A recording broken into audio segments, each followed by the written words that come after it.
नमस्ते दीदी भैया, देखिए हमारे यूट्यूब चैनल पर जा रहा है बहुत प्यारा चुटकुला। नाच की तो पसंद आए तो लाइक शेयर करना, घंटी ना भूले, घंटे जरूर दबाए, फुला जो देखिए और आगे बढ़े, शेयर जरूर करें, शेयर ना भूलें।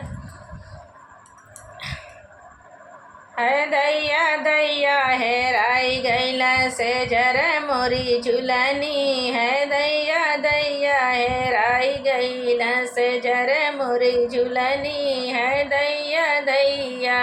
सासू बेचारी बैठा ओ सरवा, सासू बेचारी बैठा ओ सरवा, सासू बेचारी के लगी गैल चोरी, है दैया दैया हेराई गैल मोरी झुलनी, है दैया दैया हेराइल मोरी झुलनी, है दैया दैया गिरी गैल से जरिया मोरी झुलनी, है दैया दैया हेराई गैल से जर मोरी झुलनी, है दैया दैया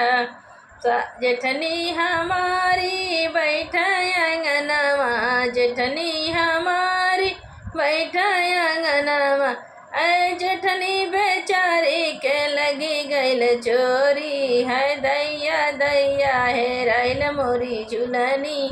है दैया दैया हेराइल मोरी झुलनी, है दैया दैया गिर गैल झुलनी हमरे से जरिया, पिया के से जरिया हेराई गैल झुलनी, पिया के से जरिया ननदी बेचारी घूम अंगनवा, ननदी बेचारी ढूढ़ा अंगनवा, हेराई गैल झुलनी, है दैया दैया हेराई गैल झुलनी, है दैया दैया ननदी बेचारी के लग गैल चोरी, ननदी बेचारी के लग गैल चोरी, हेराई गैल झुलनी, पिया के से जरिया हेराई गैल झुलनी, पिया के से जरिया हेराई गैल झुलनी, पिया के से जरिया। चुटकुला नाच गीत है।